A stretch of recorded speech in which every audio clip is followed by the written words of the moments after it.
Hello, I'm Joel Hagis with the Florida Aviation Network. Today we're here at Sun and Fun 2022 here in Lakeland, Florida, the 48th annual Sun and Fun. And if you've never been here, it's an incredible aviation show. And you know, there's air shows every day. And today I'm really excited because I'm sitting here with one of the Airshow performers, Greg Koontz. Welcome, Greg. Well, thank you very much. Glad to be here. And so you're a solo performer, Greg Koontz Air Shows? Yeah, I've a couple kinds of acts that I do, but it's basically solo. I dare say that you have to include the people that help me do it. Like when I do the comedy act, I've got a crew chief that drives the truck, so he's in the act, you know. So it's so you have a little support, and it's more just by myself. I'll say that. And I understand that you've been doing this a long time. A long time. I mean, it's the only thing I've wanted to do since as long as I can remember. But I got the opportunity to do my first air show when I was 20, 1974. So kind of one of those guys that's done a lot. A little over 450 air shows performed. Wow, that's incredible. So let's go way back and what really interested you in aviation? Well, kind of a story, if you got a minute for a story. We do, that's what we're here for. My dad was a corporate pilot and flew for a jet for a company in Birmingham. And, you know, boss didn't like kids going along on corporate flights, so it was always kind of rubbed under my nose, but I couldn't do it. You know, got going one or two test flights, and that's about it. And we built models together and stuff, so it was just, you know, there's just something right there. So in the family.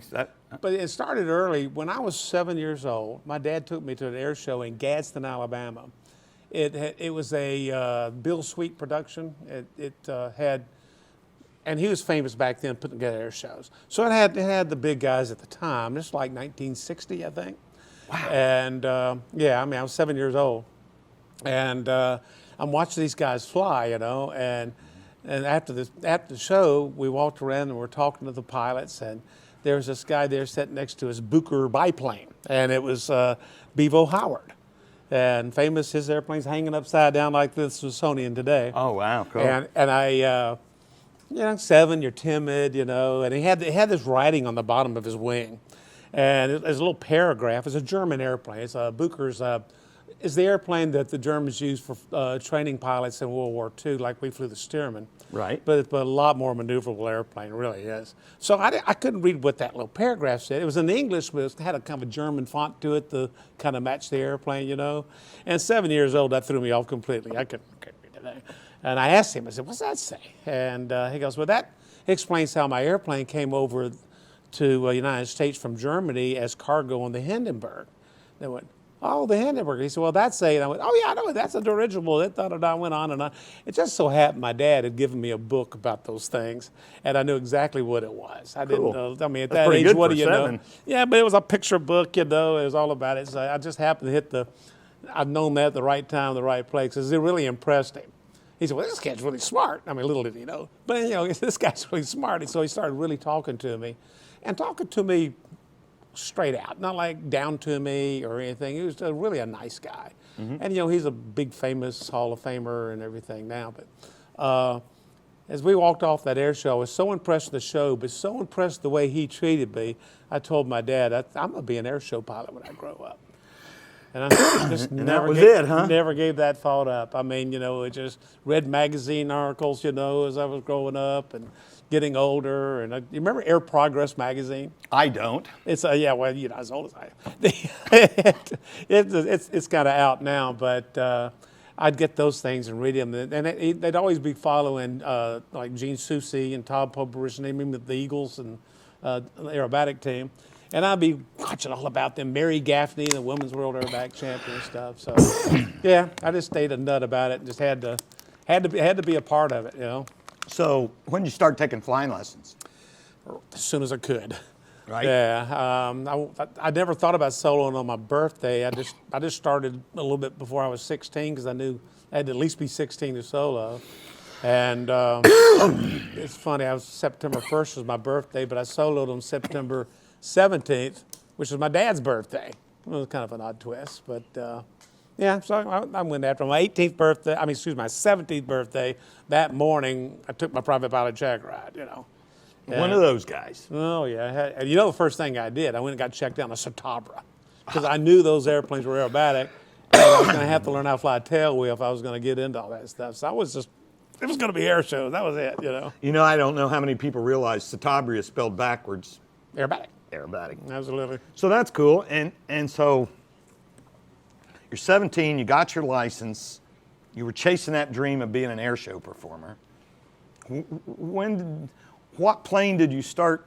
How did that come about? What plane did you start doing that in? Well, it started out with, it was very difficult for me to pay for it. But that was a corporate pilot, but they just didn't get paid that well back then. And we were the kind of family didn't ever see a brand new car in the garage or go on vacations unless it was the grandma's house, you know. So it was work at Burger King and McDonald's and those kind of jobs, and instead of playing sports and just getting the money to do this stuff. Right. And I got my license, you know, that day, and I was entering high school, the senior year. And I had money. I didn't really have a lot of money to spend on getting the hours it was going to take to get my commercial and all that stuff. What am I going to do, you know? And I'm sitting around the house by myself and thinking about that, and I'm reading a magazine, Air Progress, and Bud Davison, who later became a good friend of mine, but he had an article in there about a J3 Cub. And well, that's a neat looking little airplane. I don't know about those things. So I went to the newspaper and look up, see what airplanes cost. And so I looked it up, and you're not gonna believe this. It's like, this is all divine guidance. So I opened the magazine, got me interested. I went and looked in the newspaper, and there's a J3 Cub for sale. How much? Well, you know, it was cheap because the guy hadn't put it together. He'd restored everything, you know, like new leading edges, you know, and stuff. Couldn't quite finish. Still in pieces, a little bit of a project. Yeah, a little, not tough, a little, you know, it would be tough for me, but he wanted, I was saying like $1,500 for it. Back then. $1,500. Well, this was back before the Earth was still cooling a long time ago, so things were cheaper. But I didn't quite have the money. My dad put up half if I pay him back, and my mom went crazy. I mean, we're stupid. We don't have that kind of money, and the neighbor's going to think we're idiots buying an airplane, you know. And but I finally got that thing home. My dad's co-pilot was a mechanic. Oh, nice. Yeah, and he said, if you let me fly it some, I'll put it together. So I became his grunt, and we put that thing together in my mom's basement against her will. And it had an extra engine, and I sold it to a guy in the EAA club. It was run out, and you know, by the time we got that thing flying, it's $1,200 in it. Wow. Total. And I took that airplane, and my mom was so mad, she made me take a ledger. And she said, what do these things cost? Gas? Yeah, gas. Insurance? Yeah, insurance. Tie down? Yeah. We made those columns, and she made me write everything down when I flew this airplane so she could rub it in my nose how big a mistake I'd made. Well, a year later, 14 months later, I sold that airplane for $3,000. And the total ledger at the bottom for airplane and everything was $2,700. Made money on your first airplane. I flew at 300 hours that year and made $1 an hour. Wow. Yeah. That's a great story. Well, the only way I could have made it. I mean, there's no way I would have ever gotten the money up to get going. I set that money down at the local FBO and went right through my ratings. And the day I got my CFI, they had a student waiting on me and said, you're hired, we're going to hire you. So I've been a professional pilot since I was 18 years old. That's a great story, Greg. And you know, that can still be done to this day. I mean, is. not for those numbers, but it can still be done, and inspiration to any young people, man or girl, a boy or girl out there. You can do that still. I've told that story so many times to kids, you know, and or talks at schools and stuff. Like, you know, I call myself a finagler. I'll finagle some way to get it done, you know.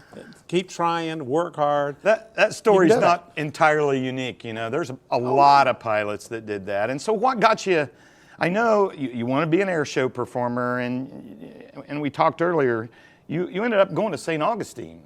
Yeah, the way that happened was I wanted another Cub. And after some flight instructing, and because I had to sell that Cub to get, you know, the money. So I found my dad came back on a corporate trip, said there was a Cub in St. Augustine, Florida, and for sale. And, you know, happened by fate. A guy had been renting an airplane from our FBO and got weathered down there and needed someone needed to go get it. I said, well, I'll go get that airplane because I want to see this Cub. And then, long story short, I bought it. And when I brought it home, was flying it. Old Colonel Moser who ran Aerosport called me up and said, we need that airplane for Airshow. So we got to use it. And I said, well, if you let me do the Pontiac in your show, I'll let you use it. You know, come out, we'll try out in the morning. If you work out, it works out. And it did. Worked out. Did my first air show in 1974 with them in April. So that's coming up. And how old were you? I was 20. Yeah, I just did 20 by then. And so was there like low-level permits at that time? Yeah, the FAA did them. They were not very hard to get today, honestly. Really? Yeah. And so I had a Comedy Act permit already, and had arranged that because that's what I wanted to do with it, you know. And they hired me. I went down there and worked for 8 years. Ended up doing about 80 air shows with them, and ran their aerobatic school, and I got to fly with all my heroes. Oh. I mean, I was just so thrilled to. One of the first shows, the very first show I did was Mary Gaffney. She was the women's aerobatic champion. I was following in Air Progress magazine, you know, and she's there, and I'm like, wow. And she said something about needing someone to prop her off. I said, oh, I've been propping off Cubs and everything. I'll give you a prop, you know. And she could tell I was so thrilled. I propped off her airplane. I mean, you know, I was floating. The second air show I did with her, I heard someone say, hey, Mary, you need a prop? And she said, no, Greg Koontz does that. Ah, that's great, Greg. I mean, that made me feel so good. And so you did that for 8 years. Yeah, it was a lot of fun down there. I got to fly all kinds of crazy airplanes. I went down there, about 13 types in my pocket, and different planes I flew, and I left with 41. You know, I'm up to 191 now, but 191 aircraft. Yeah, that's. I don't know too many people that are close to that number. Well, Bud Davison, as we mentioned, the writer. He still writes his stuff. He's in the 400s. Oh, yeah. Yeah, there's those of us who don't care about total time, but we just think it's cool to fly different airplanes. For sure. It's just fun of it. For sure. So that's great. In 8 years, because I want to get, before we run out of time, and we got a few minutes here. Yeah. So I know you said you went back and flew corporately for a while, had to raise a family. Yep. Had to make kind of a real living for a bit. Right? Yeah, I had to go legit. Had to go legit. That's funny. And you did that for a few years, but then the kids got out of the house and you decided to take a chance. A big chance. Circumstances were just ready to do it. I wanted my little aerobatic school. I bought a decathlon in 93, and on the side doing a little bit of instruction. But it was getting a little popular, and I doing some shows in it, and I was getting fairly well known.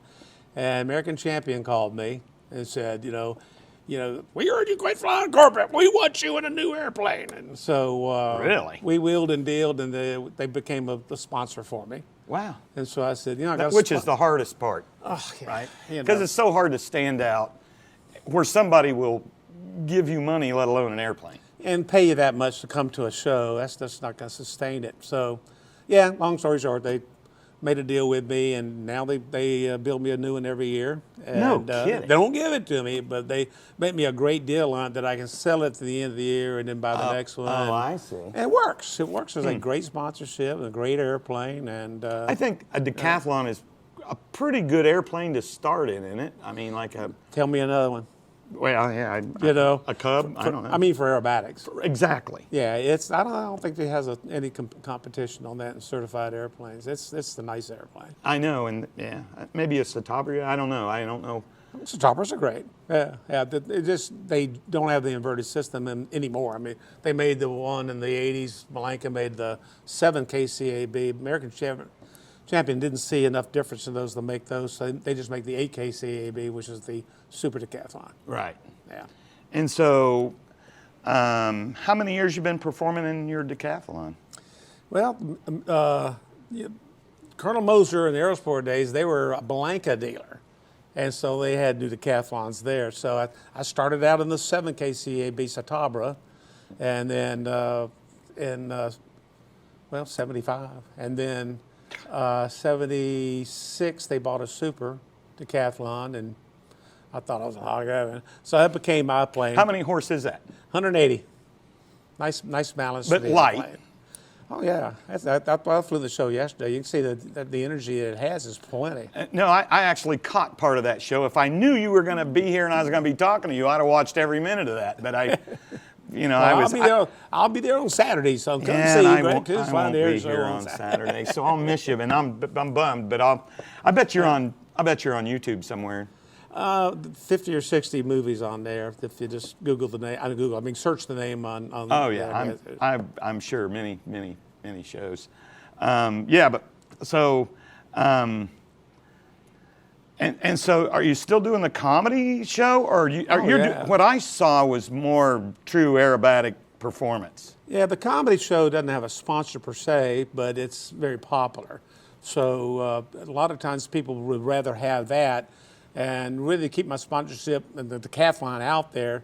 I give them a nice deal to bring both of the air show. That's kind of my business plan on that, because I've got to get that decathlon out there. That's my sponsor. Right. And what do you do the air show in? The comedy? Yeah. A J3 Cup. I love those things. Oh, actually, we got some pictures we're putting up in the middle of this. Yeah. Landing on the top of a truck and stuff. Yeah, I play Clem Claver from East Bogue, Alabama.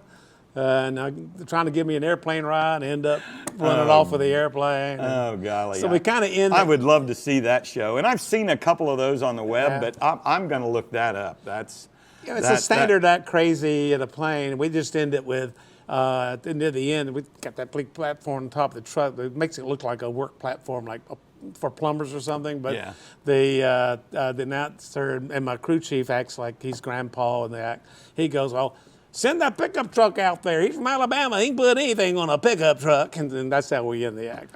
That's great, man. That's so. And you know what? I think a lot of people like to see that, because, the aerobatics and the air show, particularly for people that aren't pilot, they don't appreciate the skills, the physical ability, the everything that goes in. But the comedy air show is, everybody appreciates that, and it's not commonly done. No, it has its dangers. I asked Bob Hoover one day, doing a show with him, and I said, what do you think of my comedy act? And he said, "Greg, I don't watch comedy acts. He said, I've seen too many people get killed, and it's just a dangerous act."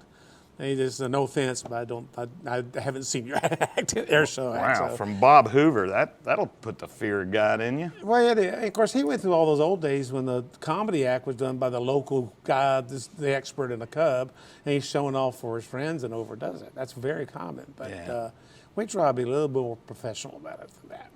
So as we get down near the end here, I want you to talk about your aerobatic school. You have a school. It's an Airbnb, live in, come and learn aerobatics. Please tell us about that. Well, I cut my teeth instructing aerobatics down in St. Augustine. So I got back into it in 1993 and been doing it ever since. But when I made the big stop corporate flying, I opened up my aerobatics school. And it's different because you're going to use up everybody nearby pretty soon. So I decided the only way I'm going to draw was from far away. So I marketed it that way, and it's a bed and breakfast. So basically people come to my place and stay for 2 days. Now, do you have a field right there at your home? Yeah, the house is right on the runway. They get to park the plane right next to their bedroom. Sweet. So, yeah. And I cooked all the meals for them. I'm the cook, and do the ground school. And tell you what, I stay 4 to 5 months booked Is ahead. that like a week-long program? I have a 2-day basic course and a 2-day advanced course, or you can put them together and make a 4-day course. More like a 4-day program. Most people like that basic because it just teaches them the loops, rolls, hammerheads, and spin. For guys that just want proficiency, is every attitude, every situation, and every recovery. Oh, yeah. So it covers it. It's great stick and rudder stuff. Yeah. And do they bring their own plane for that? They can. Of course, I've got a Super Decathlon specifically used for the trainer versus the one I use for air shows. So, yeah, I have the airplane there. So what's it cost to come for a couple days? A lot. $3,000. Okay. But that's all the room and board and making me your personal instructor for 2 days. I mean, so it's that kind of course. It's for people who really want to come in and just immerse themselves. I wouldn't be embarrassed to say that. I think that where else you going to get it? So Yeah. Nobody's whining about the price. no, I would. Hey, I came up as a poor boy. That any amount of money, I'm always asking, how much does that cost? It drives my family crazy. Well, that's certainly what you got to do. So, gosh, from poor kid able to buy a plane and to national air show and performer, you kind of living the dream. Living the dream. I tell you that. I look at that Bill Barber Award on the wall that I got for showmanship, and go, I never would have believed it. Never would have believed it. Well, Greg, thanks for coming. Thank you. We're out of time, and I am Joel Hagis with the Florida Aviation Network here at Sun and Fun, Lakeland, Florida, 2022. Come out and see us, and stay tuned for more shows.